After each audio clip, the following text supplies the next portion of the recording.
प्रणाम, नमस्कार। आप सभी मित्रों को अनिल मडवाल का सादर प्रणाम।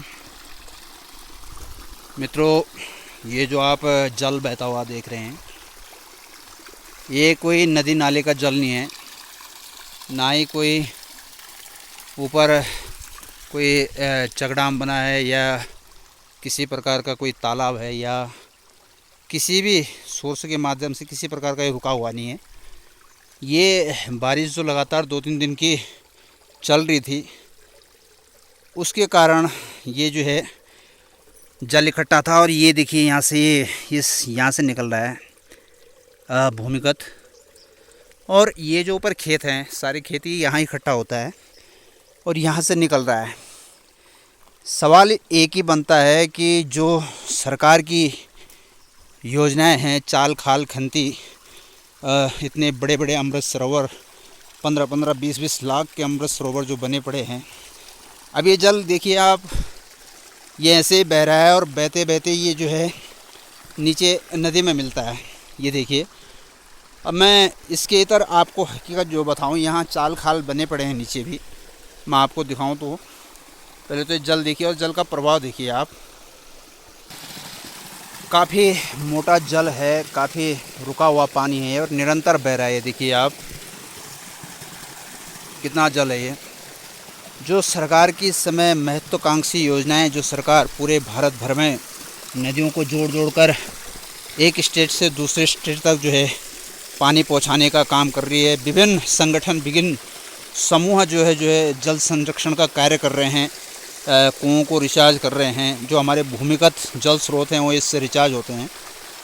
लेकिन यहाँ इस मैनेजमेंट की, मैं जहाँ मेरा होम टाउन है नैनडांडा, इस मैनेजमेंट की पूरी पोल खोल रहा है। देखिए जल पूरा बह रहा है ये, और मैं आपको अभी चाल खाल दिखाऊं तो सामने देखिए वो जल की धारा बहती हुई आ रही है। और यहाँ से जो है ये सड़क है, और सड़क का कभी यहाँ पर कमलेट हुआ करता था, इसके अंदर से ये रिसके नीचे जा रही है और ये नीचे और मोटी हो जाती है। उस तरफ का, पल्ली तरफ का पानी भी इस पर मिलता है, तो बहुत मोटी होके चली जाती है।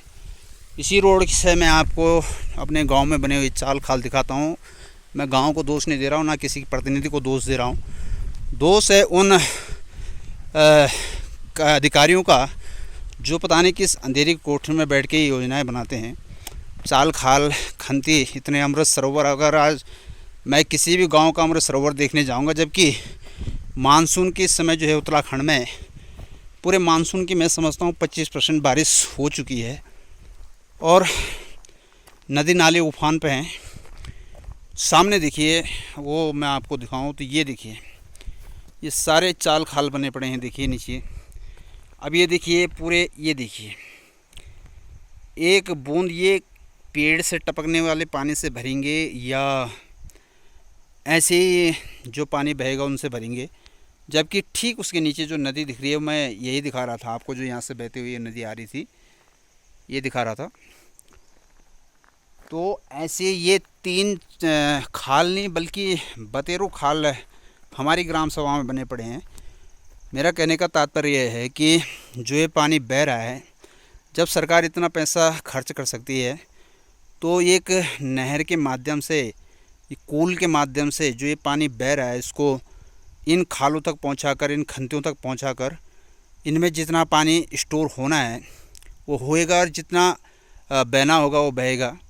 लेकिन मैं समझता हूँ कि बहने लायक तो रहेगा नहीं, क्योंकि अगर इनमें वो पानी डाल दिया जाए तो निरंतर धरती के अंदर ही वो पानी जाएगा।